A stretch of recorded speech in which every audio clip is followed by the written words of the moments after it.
একটা শহর যা 1 ঘন্টা আগেও নিজের ছন্দে দৌড়াচ্ছিল,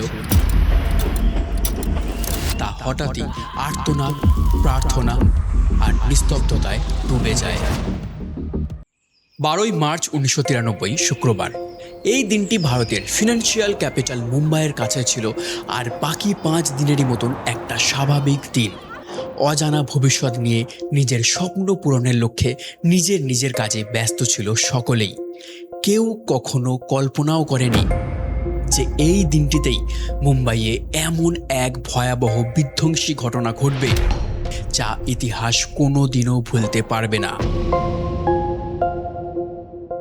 সাউথ বম্বের দালাল স্ট্রিট, যেখানে অবস্থিত বম্বে স্টক এক্সচেঞ্জ অর্থাৎ BSE, 29 তলার এক বিশাল বিল্ডিং। প্রতিদিনের মতন সেই দিনও ট্রেডিং নিয়ে মানুষের উত্তেজনার সীমা ছিল না। ট্রেডিং রিংয়ে অবস্থিত প্রায় 4000 মানুষ নিজের ভাগ্য নির্ধারণের জন্য ট্রেডিংয়ে মগ্ন ছিল। সবার নজর ছিল শুধু শেয়ারের দাম ওঠানামার দিকে। আর ঠিক সেই মুহূর্তে দুপুর 1:30 BSEর বেসমেন্টে পার্ক করা একটা গাড়িতে প্রচণ্ড শক্তিশালী বিস্ফোরণ ঘটে। যদিও বিস্ফোরণটি বেসমেন্টে ঘটেছিল, কিন্তু এর তীব্রতা এতটাই মারাত্মক ছিল যে পুরো বিল্ডিংয়ের ভিত নড়ে যায়। চোখের পলকে আকাশ কালো ধোঁয়ায় ভরে যায়, আর সেই ধোঁয়া সরতেই দেখা যায় চারদিকে শুধুই লাটের স্তূপ। রক্তারক্তি অবস্থায় আহত মানুষদের চিৎকার, ভাঙা কাঁচ আর এদিক ওদিক ছড়িয়ে থাকা বিল্ডিংয়ের ধ্বংসাবশেষ। এক নিমিষে 84 জন মানুষ প্রাণ হারান এবং 217 জন গুরুতর আহত হন। কিন্তু মৃত্যু মিছিলের এই করুণ কাহিনী এখানেই শেষ নয়, বরং এটি তো ছিল কেবল শুরু। মুম্বাইতে এমন কিছু ঘটতে যাচ্ছিল যা আগে কখনো ঘটেনি। বম্বে স্টক এক্সচেঞ্জ বিল্ডিংয়ে বিস্ফোরণের মাত্র 47 মিনিট পর সন্ত্রাসবাদীরা নেক্সট টার্গেট করে মুম্বাই শহরের অন্যতম ব্যস্ত ও হাইলি পপুলেটেড এরিয়া কাথা বাজার। এখানে দাঁড়িয়ে থাকা একটা স্কুটারে হঠাৎ প্রচণ্ড বিস্ফোরণ ঘটে, যাতে 5 জন তৎক্ষণাৎ মারা যান এবং বহু মানুষ আহত হন। এর ঠিক পরেই 2:30 পুনরায় শিবসেনা ভবনের কাছে লাকি পেট্রোল পাম্পে বিস্ফোরণ ঘটে, যাতে 4 জন প্রাণ হারান এবং বহু মানুষ জখম হন। এই বিস্ফোরণের লক্ষ্য ছিল শিবসেনা ভবন, কিন্তু অল্পের জন্য ভবনটি বেঁচে যায়। কেউ কিছু বুঝে ওঠার আগেই আর 3 মিনিট পর আবারও এয়ার ইন্ডিয়া ভবনের সামনে দাঁড়িয়ে থাকা একটা গাড়িতে বিরাট বিস্ফোরণ ঘটে। এটি ছিল দিনের 4র্থ বিস্ফোরণ। এই হামলায় 20 জন নিহত হন এবং 85 জন প্রবলভাবে আহত হন। মুম্বাইবাসীদের উপর মৃত্যুর এই ধ্বংসলীলা থামার কোনো লক্ষণই দেখা যাচ্ছিল না। শহরের বুকে হঠাৎ যেন আতঙ্কের বিশাল এক কালো মেঘ নেমে এসেছিল। স্বাভাবিকভাবে প্রত্যেক মানুষ চরম আতঙ্কে দিশেহারা হয়ে যায়। প্রশাসন উদ্বিগ্ন হয়ে পড়ে। সবার মনে কেবল একটাই প্রশ্ন, এসব কেন ঘটছে, কারা করছে, আর কখনই বা এই সিরিয়াল ব্লাস্ট থামবে? এই প্রশ্ন শেষ হওয়ার আগেই দুপুর 2:45 মাত্র 12 মিনিট পর মহিমের ফিশারম্যান কলোনি এবং ওর্লির সেঞ্চুরি বাজারে দুটো জায়গায় একই সময় ভয়ানক বিস্ফোরণ ঘটে যায়। এই দুটি বিস্ফোরণ ধ্বংসলীলাকে আরও ভয়াবহ করে তোলে। মহিমের রাস্তা রক্তে ভেসে গিয়েছিল। মানুষ প্রাণ বাঁচাতে দিশেহারা হয়ে এদিক ওদিক ছুটছিল। ওর্লির সেঞ্চুরি বাজারে বিস্ফোরণটি ছিল এখনও পর্যন্ত ঘটে যাওয়া 6টি বিস্ফোরণের মধ্যে সবচেয়ে ভয়াবহ। সেঞ্চুরি বাজারে পাসপোর্ট অফিসের পাশ দিয়ে যাত্রী বোঝাই একটা বাস যাচ্ছিল। সেই রাস্তার পাশেই দাঁড়িয়েছিল একটা জিপ। বাসটি জিপের কাছাকাছি পৌঁছানো মাত্রই জিপটিতে বিশাল বিস্ফোরণ ঘটে। বাসটিও সেই বিস্ফোরণের কবলে পড়ে। বিস্ফোরণের সাথে সাথে বাসটি ফুটবলের মতন শূন্যে লাফিয়ে ওঠে। রাস্তায় বড় বড় গর্ত তৈরি হয় এবং বাসে বসে থাকা সব যাত্রী অন দ্য স্পট মারা যান। বিস্ফোরণটি এতই মারাত্মক ছিল যে নিহতদের মুখ চেনার উপায় ছিল না। টোটাল 113 জন নিরীহ মানুষ প্রাণ হারান এবং 227 জন গুরুতর আহত হন। মাত্র 1-1.5 ঘন্টার মধ্যে 6টি হামলার কারণে মুম্বাই জুড়ে ভয়ানক পরিস্থিতি তৈরি হয়। চতুর্দিকে শোনা যায় হাহাকারের শব্দ। চারদিক থেকে শুধু পুলিশ আর অ্যাম্বুলেন্সের সাইরেনের শব্দ পাওয়া যাচ্ছিল। যে হিসাবে একের পর এক হামলা ঘটে যাচ্ছিল, এই সবে মুম্বাই পুলিশ খুবই চিন্তিত হয়ে পড়ে। পুলিশ একটা বিস্ফোরণ স্থলে পৌঁছাতেই অন্য কোথাও আরও একটা ভীষণ বিস্ফোরণ ঘটে যাচ্ছিল। একই সময়ের মধ্যে ভিন্ন ভিন্ন স্থানে ঘটে যাওয়া হামলার কারণে পুলিশও কিছু বুঝে উঠতে পারছিল না কিভাবে পরিস্থিতি নিয়ন্ত্রণে আনা যায়। সবথেকে বড় সমস্যা ছিল এই হামলাগুলি কেউ সামনে থেকে করছিল না, বরং সব কিছুই ছিল প্রি প্ল্যান্ড, আর সবার অগোচরে সেই প্ল্যানটিকে সন্ত্রাসবাদীরা সার্থক করছিল একটার পর একটা। 1 ঘন্টার মধ্যে পুরো মুম্বাইয়ে আতঙ্কের পরিবেশ ছড়িয়ে পড়েছিল। মনে হচ্ছিল যেন কেউ পুরো শহরের হার্টবিট থামিয়ে দিয়েছে। মুম্বাই শহর তার ব্যস্ত জীবনের ছন্দ হারিয়ে ফেলেছিল। মাত্র 1 ঘন্টা আগে যারা কাজে মগ্ন ছিল তারা এখন নিজের জীবন বাঁচাতে ব্যস্ত। বিস্ফোরণের এই সিরিজে সপ্তম বোমাটি দুপুর 3:35 জাভেরি বাজারে বিস্ফোরিত হয়। সোনা হেরে ঝাঁ চকচকে ঝলমলে করতে থাকা এই বাজারটি হঠাৎ করেই কালো ধোঁয়া আর ধ্বংসাবশেষে ঢেকে যায়। যেখানে কিছুক্ষণ আগেও মানুষ কেনাকাটা করছিল, সেখানে এখন শুধু কান্নার চিৎকার, ভাঙা কাঁচ আর তছনছ হয়ে যাওয়া দোকানপাট অবশিষ্ট ছিল। এই বিস্ফোরণে 17 জন নিরীহ মানুষ প্রাণ হারান এবং 60 জন গুরুতর আহত হন।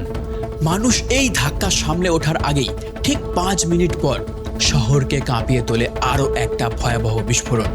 এবার বান্দ্রার সি রক হোটেলে এক্সপ্লোসিভ ভর্তি একটা সুটকেস ব্লাস্ট করে বিস্ফোরণ ঘটানো হয়। বিস্ফোরণে হোটেলের জানলা দরজা ভেঙে চুরমার হয়ে যায়। সৌভাগ্যবশত এইখানে কেউ মারা যাননি, তবে হোটেলে থাকা মানুষদের চোখে মুখে থাকা আতঙ্ক স্পষ্ট ফুটে উঠছিল। কেউ মেঝেতে শুয়ে পড়েছিল তো কেউ কোণে দাঁড়িয়ে কাঁপছিল। সবাই শুধু অপেক্ষা করছিল এই অভিশপ্ত দিনটি কখন শেষ হবে।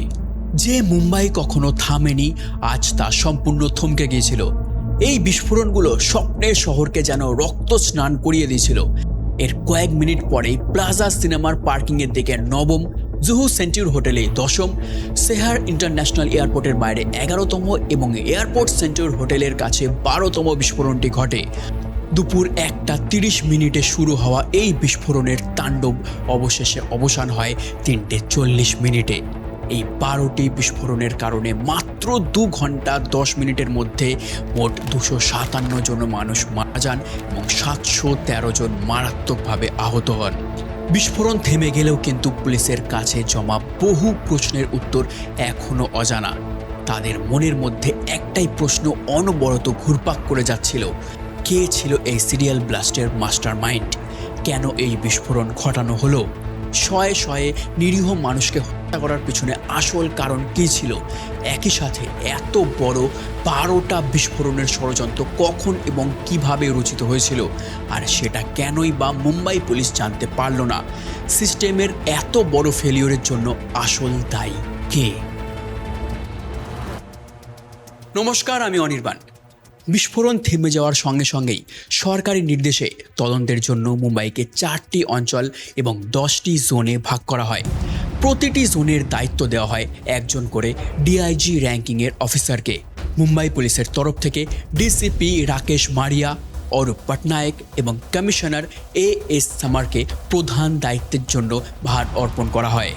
বিকেল পর্যন্ত ঘটে যাওয়া প্রত্যেকটা ঘটনার ডিটেইল ইনভেস্টিগেশন রিপোর্ট করা হয়, আর সেই রিপোর্টে দেখা যায় 1-2টি জায়গা ছাড়া প্রায় সব জায়গায় বিস্ফোরণের জন্য স্কুটার বা গাড়ি ব্যবহার করা হয়েছিল। সেই গাড়িগুলোর মধ্যে বেশিরভাগই ছিল আনঅ্যাকাউন্টেড, অর্থাৎ উইদাউট নাম্বার প্লেট। তাই সন্ধ্যা পর্যন্ত পুলিশ ঘটনাস্থলগুলোতে তল্লাশি চালায় এবং শহরবাসীকে অনুরোধ করে ক্যাম্পেইন করেন সন্দেহজনক কোনো গাড়ি দেখলেই যেন অতি সত্বর মুম্বাই পুলিশকে জানানো হয়। এরপর 14ই মার্চ পুলিশ দাদার এলাকা থেকে একটা আনরেজিস্টার্ড স্কুটারের খবর পায়। যখন বম্ব স্কোয়াড টিম স্কুটারটি পরীক্ষা করে, শকিংলি স্কুটারের ডিকি থেকে পাওয়া যায় 12 কেজি RDX, যেটি 12ই মার্চ বিস্ফোরণের জন্যই ব্যবহার করার কথা ছিল, কিন্তু ভাগ্যবশত কোনো কারণে এটি বিস্ফোরিত হয়নি। দুর্ভাগ্যক্রমে স্কুটারটির কোনো নাম্বার প্লেট ছিল না। তদন্ত এগিয়ে নিয়ে যাওয়ার জন্য পুলিশের কাছে সেরকম কোনো রাস্তা ছিল না, কিন্তু কথায় আছে না, অপরাধী যতই চালাক বা প্রি প্ল্যান্ড করা হোক না কেন, কোনো না কোনো ক্লু রেখেই যায়। কয়েক ঘন্টার মধ্যেই মুম্বাই পুলিশ খোঁজ পেয়ে যায় ওয়ার্লি এলাকার একটা আনঅ্যাকাউন্টেড বা সন্দেহজনক গাড়ির। যখন পুলিশ গাড়িটি তল্লাশি করে, সেখান থেকে উদ্ধার হয় বিপুল পরিমাণে হ্যান্ড গ্রেনেড এবং AK-56।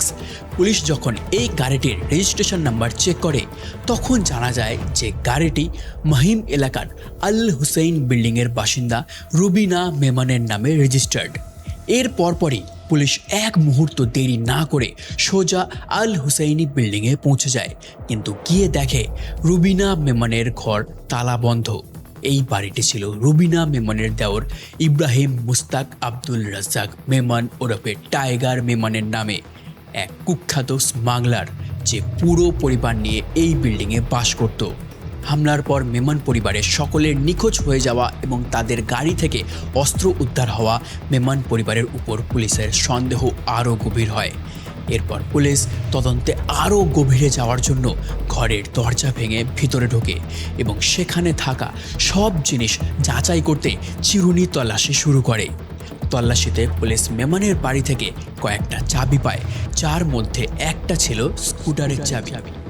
পুলিশের সন্দেহ হয় এই বিস্ফোরণের পিছনে যদি টাইগারের হাত থাকে, তবে এই চাবিটি হয়তো দাদারে পাওয়া সেই স্কুটারটার হবে। স্কুটারের চাবিটি ঘোরাতেই পুলিশের সন্দেহ বিশ্বাসে পরিণত হয় এটি সেই স্কুটারের চাবিই ছিল। The pencil timer. We are diffusing that. We are dismantling the detonator, and then we are proceeding further. Once we diffuse this, then there won't be any this explosion. এবার স্পষ্ট হয়ে যায় যে টাইগার মেমন এবং তার পরিবার এই বোমা হামলায় সরাসরি জড়িত। মেমন পরিবারের বাড়িতে তল্লাশির সময় মুম্বাই পুলিশ সেই ঘর থেকে একটা কার্টন পায়, যাতে লেখা ছিল নোবেল ইন্ডাস্ট্রিজ। এটি ছিল পাকিস্তানের একটা কোম্পানি যেটা ফেমাস ছিল এক্সপ্লোজিভ মেটেরিয়াল প্রডিউস করার জন্য। সূত্রগুলোর প্রতিটা খুঁট মেলাতেই পুলিশের কাছে পরিষ্কার হয়ে যায় যে এই পুরো ষড়যন্ত্রে পাকিস্তানও জড়িত ছিল এবং ব্লাস্টের জন্য বিস্ফোরক পাকিস্তান থেকেই এসেছিল। মুম্বাই পুলিশ এখন ধীরে ধীরে বুঝতে পারছিল যে এই বিশাল হামলার ষড়যন্ত্র কতটা বড় লেভেলে পরিকল্পনা করা হয়েছিল। তদন্তে পুলিশের কাছে এমন সব গোপন তথ্য সামনে আসছিল যা শুনলে শিউরে উঠবেন। ফার্দার ইনভেস্টিগেশনে পুলিশ টাইগার মেমন ও তার সাথে জড়িতদের খোঁজে জোরদার তল্লাশি শুরু করে দেয়। 14 তারিখ টাইগার মেমনের ম্যানেজার আসগর মুকদ্দম পুলিশের হাতে ধরা পড়ে, যে এই হামলার প্ল্যান সম্পর্কে অনেক কিছু জানত। এমনকি প্লাজা থিয়েটারে যে বোমা হামলা হয়েছিল তা সে নিজে তার সহযোগী শাহনওয়াজ কুরেশির সাথে মিলে পরিকল্পনা করেছিল। পুলিশ যখন তাদের নিজেদের কায়দায় ইন্টারোগেশন করে, সে পুরো ষড়যন্ত্রের কথা উগরে দেয়। টাইগার মেমন থেকে শুরু করে সাবেদ চিকনা সবার নাম সে ফাঁস করে দেয়। সে এটাও জানায় সে নিজেই তার কাজিন শোয়েব ঘনসার, পারভেজ শেখ, আনোয়ার থেবা এবং মুস্তাব তারানির সাথে গিয়ে সি রক, জু সেন্টোর এবং এয়ারপোর্ট সেন্টোর হোটেলে বোমা রেখে এসেছিল। এরই মধ্যে টাইগার মেমনের আরেক ঘনিষ্ঠ সহযোগী বাদশাহ খান পুলিশের হাতে ধরা পড়ে, যার আসল নাম ছিল শোয়েব খান ওরফে সান খান উসমান খান। সে মুম্বাই পুলিশকে জানায় যে সে শুরু থেকেই এই হামলার কোর টিমের মেম্বার ছিল। তাকে পাকিস্তানে পাঠানো হয়েছিল, যেখানে সে এক্সপ্লোজিভ হ্যান্ডেল এবং বম তৈরির ট্রেনিং নিয়েছিল। পাকিস্তান থেকে ফেরার পর টাইগার মেমন বিগ স্প্ল্যাশ হোটেলে 1992 সালের ডিসেম্বরের শেষের দিকে একটা মিটিং করেছিল। ওই বৈঠকেই প্রথম এই বিস্ফোরক হামলার প্ল্যান তৈরি করা হয়েছিল। বাদশাহ খান পুলিশকে আরও জানায় যে সিরিয়াল ব্লাস্ট ঘটানোর জন্য 12টিরও বেশি জায়গায় সার্ভে করা হয়েছিল। সে নিজে অন্তত 6টি আলাদা জায়গায় রেকি করেছিল। আর আল হুসেইনি বিল্ডিংয়ে টাইগার মেমনের ঘরেই বোমাগুলো অ্যাসেম্বল করা হয়েছিল। হামলার দিন বাদশাহ খানকে গ্রেনেড হামলার দায়িত্ব দেওয়া হয়েছিল সেই মারুতি ভ্যান সহ, যেই মারুতি মুম্বাই পুলিশের হাতে এসেছিল, যেটা ছিল রাইফেল ও গ্রেনেড ভর্তি। সে জানায় যে প্ল্যান এক্সিকিউট করার সময় সে ভয় পেয়ে যায় এবং বিস্ফোরক ভর্তি গাড়িটি ওখানেই ফেলে পালিয়ে যায়। এ পর্যন্ত পুলিশ ঘটনার অনেক গুরুত্বপূর্ণ তথ্য পেয়ে গিয়েছিল, একদল পুলিশ কেসের সাথে জড়িত ব্যক্তিদের জিজ্ঞাসাবাদ করছিল, আর অন্য একদল পুলিশ এই সমস্ত লিড ফলো করে বিভিন্ন স্থানে অভিযান চালাচ্ছিল। 23শে মার্চ জাভেরি বাজারের কাছে শেখ মেমন স্ট্রিট থেকে পুলিশ কয়েকটা বড় সুটকেস উদ্ধার করে, যেখান থেকে AK-56 রাইফেল, 195টি হ্যান্ড গ্রেনেড এবং প্রচুর পরিমাণে 5mm পিস্তল পায়। এই ঘটনার 3 দিন পরেই পুলিশ মুম্ব্রা এলাকার একটা বাড়ি থেকে RDX ভর্তি অনেকগুলো ব্যাগ পায়, যার মোট ওজন ছিল 1500 কেজি। বিস্ফোরকের উপর বিস্ফোরক খুঁজে পাওয়ার এই ধারা এখানেই শেষ হয়নি। এরপর পুলিশ নাগলা বন্দর থেকে RDX ভর্তি ব্যাগ উদ্ধার করে, যার ওজন ছিল প্রায় 2000 কেজি। এত বিপুল পরিমাণ RDX দেখে পুলিশ স্টেশনে চাঞ্চল্য ও তোলপাড় শুরু হয়ে যায়, কারণ এর আগে দেশের কোথাও এত বিপুল পরিমাণে RDX উদ্ধার হয়নি। এটি ছিল ভারতের ইতিহাসে প্রথম RDX ব্যবহার করা সন্ত্রাসী হামলা এবং এখনো পর্যন্ত সবচেয়ে ভয়াবহ সিরিয়াল ব্লাস্ট। বলা হয় দ্বিতীয় বিশ্বযুদ্ধের পর এত পরিমাণ RDX আর কোথাও ইউজ হয়নি। मेरी वाइफ शाम को 6 बजे से आज तक अभी तक और हो रही है। वो बोल रही है कि मेरा बेटा अभी आएगा अभी आएगा। वो समझ ही नहीं सकते कि मेरा बेटा आ गया। সবচেয়ে আতঙ্কের বিষয় হলো এই বিস্ফোরকগুলো যদি ফাটতো তবে 12ই মার্চের বিস্ফোরণের চেয়েও 100 গুণ বেশি ভয়াবহে পরিণত হতো। এ পর্যন্ত তদন্তে পুলিশ বহু মানুষকে গ্রেপ্তার করেছিল, যাদের থেকে স্পষ্ট জানা যায় যে এই বিস্ফোরণে ষড়যন্ত্রে পাকিস্তান এবং তাদের গোয়েন্দা সংস্থা ISI এর অনেক বড় হাত ছিল। এই সমস্ত RDX পাকিস্তান থেকেই এসেছিল, কিন্তু পুলিশের সামনে সবচেয়ে বড় প্রশ্ন ছিল পাকিস্তান থেকে এত বিপুল পরিমাণ RDX কিভাবে ভারতে এসে পৌঁছালো। এই প্রশ্নের উত্তরের জন্য পুলিশ কাস্টমস বিভাগের অনেক অফিসারকে জিজ্ঞাসাবাদ করতে শুরু করে। এই সময় পুলিশ ইব্রাহিম ওরফে বাবা মুসা চৌহানকে গ্রেফতার করে। এই বাবা চৌহানই ওয়েপন ডিস্ট্রিবিউট করার কাজ করেছিল। যখন তাকে জিজ্ঞাসাবাদ করা হয়, সে জানায় যে এই ষড়যন্ত্রে শুধু টাইগার মেমন আর পাকিস্তানের ISI কেবল জড়িত নয়, বরং কুখ্যাত গ্যাংস্টার দাউদ ইব্রাহিম এবং তার ভাই আনিস ইব্রাহিম ও তার সহযোগী আবু সালেমও এই সিরিয়াল ব্লাস্টের অন্যতম মাস্টার মাইন্ড। সে পুলিশকে এটাও জানায় যে সমীর হিঙ্গোরা এবং হানিফ কারাওয়ালা নামে দুজন ফিল্ম প্রডিউসারও এই হামলার সঙ্গে জড়িত। পুলিশ যখন সমীর ও হানিফকে জিজ্ঞাসাবাদ করে, তখন সে পুলিশদের উপহাস করে বলে, আপনারা প্রভাবশালী লোকেদের ধরেন না নাকি? পুলিশ যখন তাকে জিজ্ঞাসা করে সে কার কথা বলছে, তখন সে একটা নাম নেয়, সঞ্জু বাবা। পুলিশ বুঝে গিয়েছিল সে কার কথা বলছে, তবুও নিশ্চিত হতে আবারও জিজ্ঞাসা করে, কে সঞ্জু? তারা দুজনেই পরিষ্কারভাবে বলিউড অভিনেতা সঞ্জয় দত্তের নাম নেয়। এই খবর সামনে আসতেই সবাই চমকে যায়। সেই সময় সঞ্জয় দত্ত মরিশাসে একটা ছবির শুটিং করছিলেন এবং এই তদন্তের খবর তার কাছেও পৌঁছে গিয়েছিল। তিনি এবং তার বাবা সুনীল দত্ত পুলিশকে আশ্বাস দেন যে তারা তদন্তে সব রকম সহযোগিতা করবেন। 19শে এপ্রিল ভারতে নামা মাত্রই মুম্বাই এয়ারপোর্ট থেকে সঞ্জয় দত্তকে পুলিশ হেফাজতে নেয়। ডিসিপি রাকেশ মারিয়া নিজে সঞ্জয় দত্তকে জিজ্ঞাসাবাদ করেন। সঞ্জয় দত্ত শুরুতে শুধু একটাই কথা বলতে থাকে যে তিনি হামলা সম্পর্কে কিছুই জানে না আর সে কিছুই করেনি। তার এই উত্তরে রাকেশ মারিয়া ভীষণ ক্ষিপ্ত হয়ে যান। রাকেশ মারিয়া 1 মাসেরও বেশি সময় ধরে এই মামলার তদন্ত করছিলেন এবং তার ধৈর্যের বাঁধও ভেঙে গিয়েছিল। তিনি রাগের মাথায় সঞ্জয় দত্তকে সজোরে একটা চড়ও মারেন। এমনিতেই সঞ্জয় দত্ত প্রচণ্ড ভয়ে ছিল। এবার কান্নাকাটি শুরু করে দেয় এবং রাকেশ মারিয়ার কাছে সব সত্যি উগরে দেন।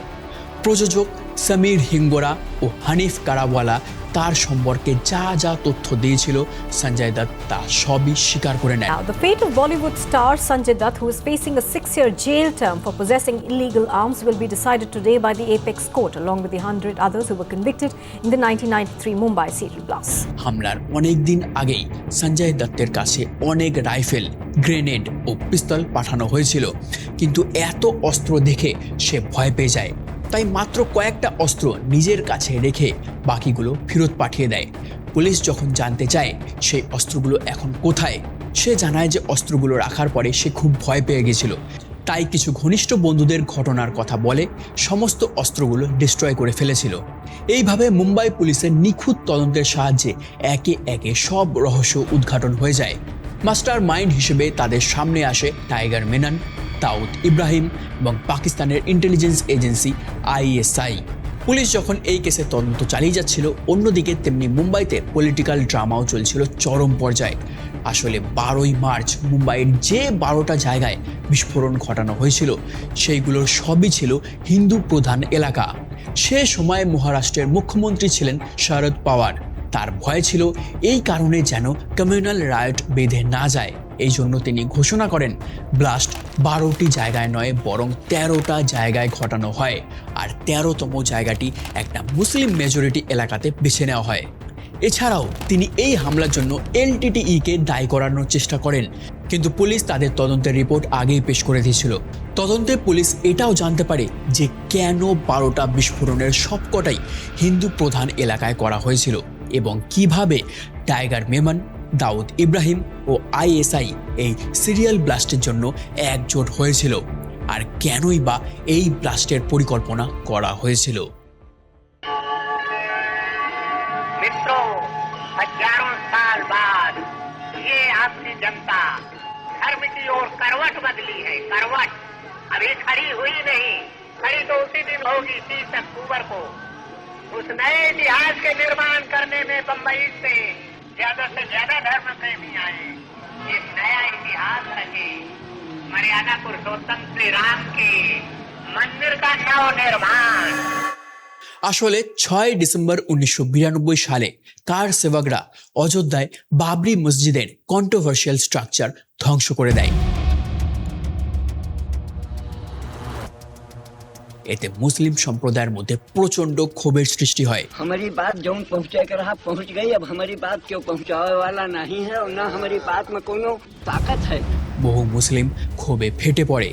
आज इतनी नफरत पैदा कर दी गई है कि जनाब हमारी सूरत से लोग बेजार हैं। এবং এর পরপরই দেশে হিন্দু মুসলিম দাঙ্গা শুরু হয়ে যায়। দাঙ্গার আগুন মুম্বাইকেও গ্রাস করে এবং 1992 সালের ডিসেম্বর থেকে 1993 সালের জানুয়ারি পর্যন্ত শহরের রাস্তা রক্তে রঞ্জিত হয়ে যায়। মানুষের বাড়িঘর জ্বালিয়ে দেওয়া হয়, দোকানপাট লুট করা হয়, হিন্দু ও মুসলিম সম্প্রদায়ের মধ্যে গভীর ফাটল ধরে এবং এই দাঙ্গায় উভয় পক্ষের শয়ে শয়ে মানুষ মারা যায়। এই দাঙ্গার সময় দুষ্কৃতীরা টাইগার মেমনের তিজারাত ইন্টারন্যাশনাল কোম্পানির অফিসেও আগুন লাগিয়ে দেয়। বাবরি মসজিদ ভাঙার পর টাইগার মেমন ক্ষোভে ফেটে পড়ে, আর সঙ্গে নিজের অফিসে আগুন জ্বলতে দেখে তার রাগ আরও বেড়ে যায়। সে তখনই সিদ্ধান্ত নেয় যে পুরো মুম্বাইকে আগুন আর বিস্ফোরণে কাঁপিয়ে দিয়ে সে এর প্রতিশোধ নেবে। এই ব্যাপারে সে গ্যাংস্টার দাউদ ইব্রাহিমের সাথে যোগাযোগ করে। ততদিনে দাউদ ভারত ছেড়ে দুবাইয়ে শিফট হয়ে গিয়েছিল এবং আন্ডারওয়ার্ল্ডের একটা শক্তিশালী ডন হয়ে উঠেছিল। দাউদ নিজেও বাবরি মসজিদ ধ্বংস ও পরবর্তী দাঙ্গায় নিহত মুসলমানদের হত্যার প্রতিশোধ নিতে চেয়েছিল। পাকিস্তানের ইন্টেলিজেন্স এজেন্সি ISI ভারতের এই পরিস্থিতিকে একটা বড় সুযোগ হিসেবে দেখেছিল। সে সময় ISI এর চিফ ছিলেন জাভেদ নাসিরি, যিনি তাবলিগ জামাত নামে একটা ইসলামী প্রচারক সংগঠনের সাথেও যুক্ত ছিলেন। তার মনে হয় ভারতকে ক্ষতি করার এটাই সেরা সুযোগ। এরপর শুরু হয় সিক্রেট মিটিং। টাইগার মেমন, দুবাইয়ের তৌফিক জালিয়ানওয়ালা, দাউদের ভাই আনিস ইব্রাহিম, মুস্তাফা দোসা ISI এর লোক এবং কিছু ধনী ব্যবসায়ীদের সাথে দেখা করেন। সেখানেই সবাই মিলে মুম্বাইকে নাড়িয়ে দেওয়ার মাস্টার প্ল্যান তৈরি করে। যেহেতু মুম্বাইয়ের স্মাগলিং র্যাকেটের উপর টাইগার মেমনের মজবুত দখল ছিল, তাই পাকিস্তান থেকে মুম্বাইতে অস্ত্র ও বিস্ফোরক পৌঁছানোর দায়িত্ব তাকেই দেওয়া হয়। অন্যদিকে ফান্ড ও ওয়েপনের দায়িত্ব দেওয়া হয় করাচি ভিত্তিক মাদক পাচারকারী তৌফিক জালিয়ানওয়ালাকে। এরপর কোথায় কোথায় হামলা চালানো হবে তার পরিকল্পনা শুরু হয়। দাউদ ইব্রাহিম এবং ISI ভারতকে এমনভাবে আঘাত করতে চেয়েছিল যাতে এর আওয়াজ পুরো বিশ্ব শুনতে পায়। তাই একই দিনে একই সময় পুরো মুম্বাই জুড়ে একের পর এক বিস্ফোরণ ঘটানোর পরিকল্পনা করা হয়, যাতে যত সম্ভব বেশি মানুষ মারা যায় এবং চারদিকে চরম অরাজকতার পরিবেশ তৈরি হয়। কিন্তু এত বড় একটা ষড়যন্ত্র বাস্তবায়ন করতে বিপুল পরিমাণ অর্থের লেনদেন করার প্রয়োজন ছিল। তাই টাইগার তার ভাই ইয়াকুব মেনানকেও এই ষড়যন্ত্রের অংশ করে তোলে, যে পেশায় একজন চার্টার্ড অ্যাকাউন্ট্যান্ট ছিল। তার পরিবারের নামে বান্দ্রায় HSBC ব্যাংকে 4টে NRI ব্যাংক অ্যাকাউন্ট ছিল, যার অ্যাক্সেস ছিল ইয়াকুবের কাছে। এছাড়াও ডেভেলপমেন্ট কর্পোরেশন ব্যাংকে তিরজারাত ইন্টারন্যাশনালের ব্যাংক অ্যাকাউন্টও ছিল, যেখান থেকে পরে প্রচুর টাকা লেনদেন করা হয়েছিল।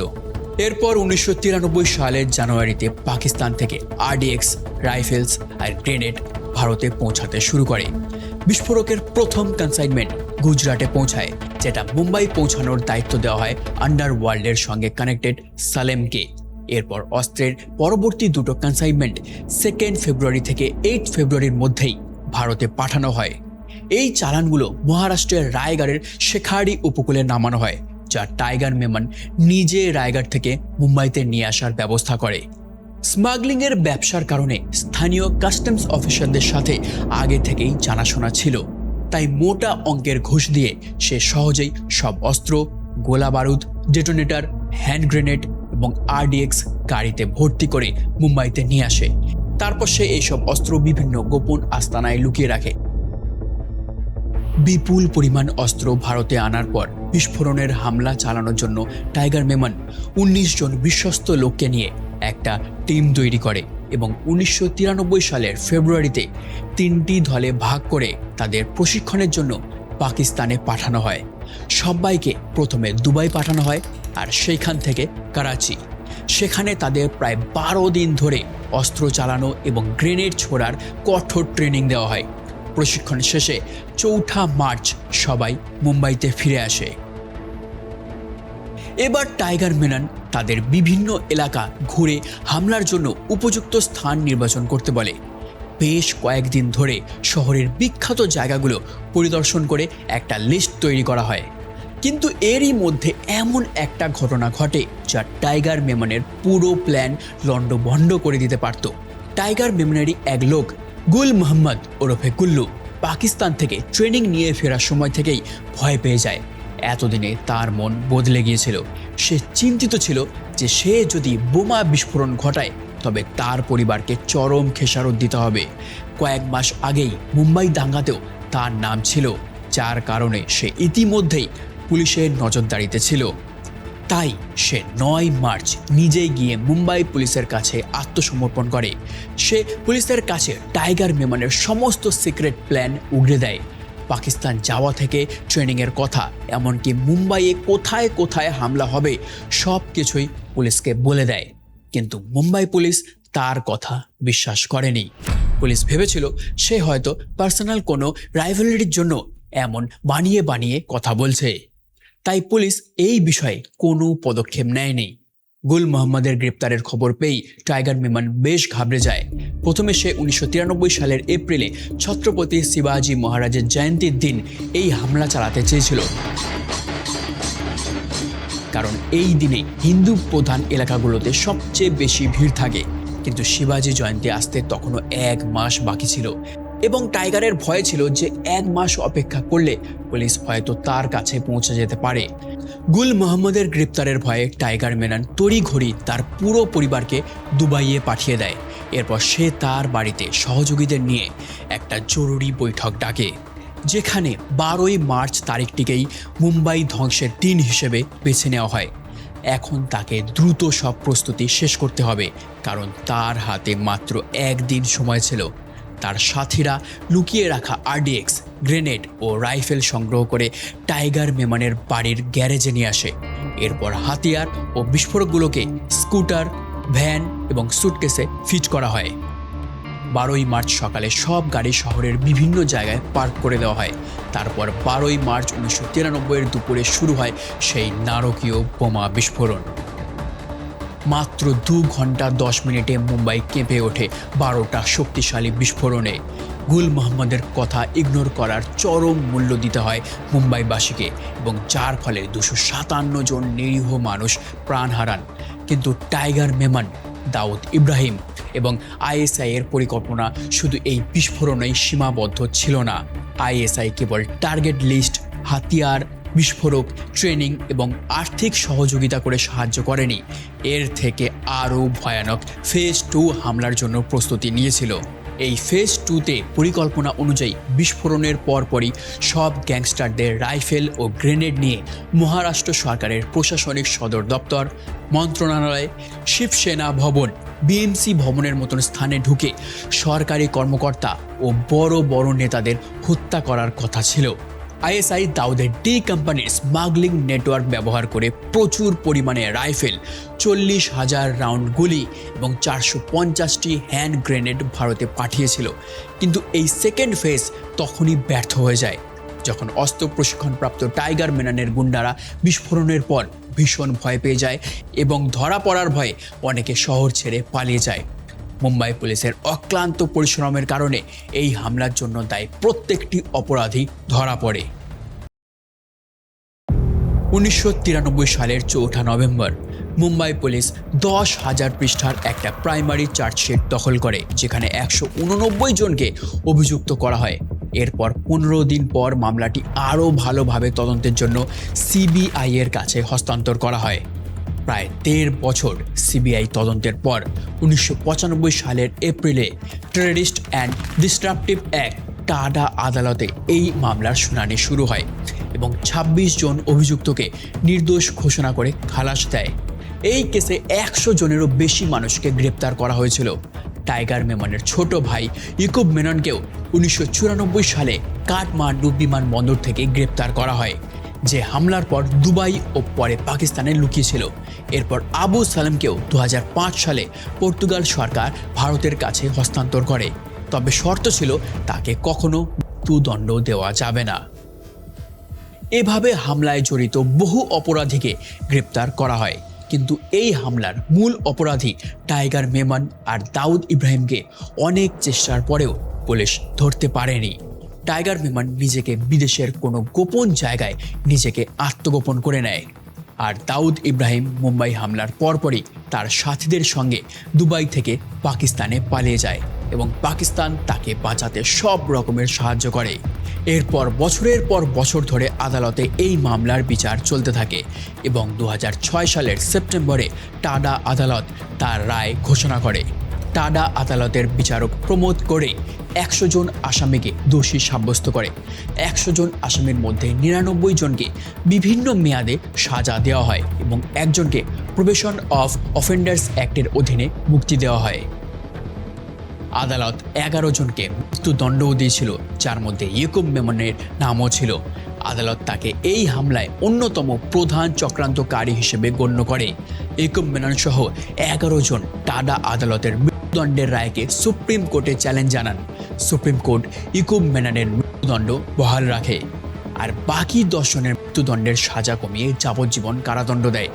এভাবে ইয়াকুব মেননের ফাঁসি নিশ্চিত হয় এবং মোট 20 জন আসামিকে যাবজ্জীবন কারাদণ্ড দেওয়া হয়। বাকি অপরাধীদের 2 বছর থেকে 14 বছর পর্যন্ত কারাদণ্ড দেওয়া হয়েছিল।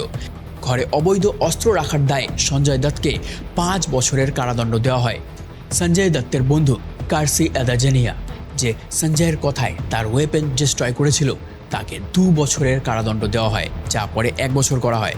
এছাড়া custom officer R K. Singh, Jaywant Gurav, Mohammad Sultan Saeed এবং সুদন্না তলবদেরকারকেও সাজা দেওয়া হয়। তার সঙ্গে সঙ্গে মুম্বাই পুলিশের বিজয় পাতিল, অশোক নারায়ণ মুনেশ্বর, পি.এম. মাহাদিক, রমেশ মালি এবং এস.ওয়াই. পালশিকারকেও সাজা দেওয়া হয়। এদের সবার বিরুদ্ধে অভিযোগ ছিল যে তারা গ্যাংস্টারদের বিস্ফোরক ভারতে আনতে এবং তা লুকিয়ে রাখতে সাহায্য করেছিল। ইয়াকুব মেনন তার ফাঁসি আটকানোর আপ্রাণ চেষ্টা করেছিল। সে তৎকালীন রাষ্ট্রপতি প্রণব মুখার্জির কাছে প্রাণ ভিক্ষার আর্জিও জানিয়েছিলেন, কিন্তু কোনো লাভ হয়নি। রাষ্ট্রপতি প্রণব মুখার্জি ইয়াকুবের মার্সি পিটিশন খারিজ করে দেন। দেশের সাধারণ মানুষ এই সিদ্ধান্তে ভীষণ খুশি হয়েছিল, কিন্তু দেশের ভিতরে কিছু এমন মানুষও ছিল যারা ইয়াকুবের ফাঁসি চাইছিল না। 40 জন বিশিষ্ট ব্যক্তি রাষ্ট্রপতির কাছে একটা যৌথ চিঠি লিখে ইয়াকুবের ফাঁসি স্থগিত করার আবেদন জানান। কিন্তু এবারও রাষ্ট্রপতি প্রণব মুখার্জি তাতে কর্ণপাত করেননি। অবশেষে 2015 সালের 30শে জুলাই সকাল 6:35 নাগপুর সেন্ট্রাল জেলে ইয়াকুব মেননকে ফাঁসি দেওয়া হয়। কাকতালীয়ভাবে সেই দিন ছিল ইয়াকুব মেননের জন্মদিন। তার জন্মদিনের দিনটি তার জীবনের শেষ দিন হয়ে দাঁড়ায়। এভাবে ইয়াকুব মেননের তো ফাঁসি হয়ে যায়, কিন্তু এই হামলার মূল মাস্টারমাইন্ড টাইগার মেমন এবং দাউদ ইব্রাহিম সহ 27 জন অপরাধী আজও ধরাছোঁয়ার বাইরে খোলা বাতাসে শ্বাস নিচ্ছে। আজও দাউদ ইব্রাহিম করাচির কোনো গোপন ডেরায় বহাল তবিয়তে দিন কাটাচ্ছে।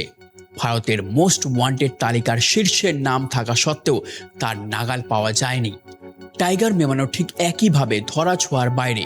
প্রশ্ন থেকে যায়, একটা দেশের বিচার ব্যবস্থা যখন হাজার পাতার চার্জশিট বানিয়ে শতাধিক মানুষকে সাজা দিয়ে এমনকি একজনকে ফাঁসিতে ঝুলিয়েও দেয়, তখন কি সত্যিকারের ন্যায় বিচার হয় যদি আসল মাস্টার মাইন্ডরাই দেশের বাইরে নিরাপদে ঘুরে বেড়ায়? 12ই মার্চ 1993 এই তারিখটা শুধু একটা ঘটনার নাম নয়, এটা মুম্বাইয়ের বুকে খোদাই হয়ে থাকা একটা ক্ষত যা আজও পুরোপুরি সারেনি। 257টা প্রাণ, 713 জন আহত মানুষ আর হাজারো পরিবারের কান্না। এই সংখ্যাগুলোর পিছনে লুকিয়ে আছে এমন এক বার্তা যা আমাদের বারবার মনে করিয়ে দেয়, ঘৃণা আর প্রতিশোধের আগুন কখনো শুধু এক পক্ষকে পোড়ায় না, তা গ্রাস করে নেয় গোটা একটা প্রজন্মকে।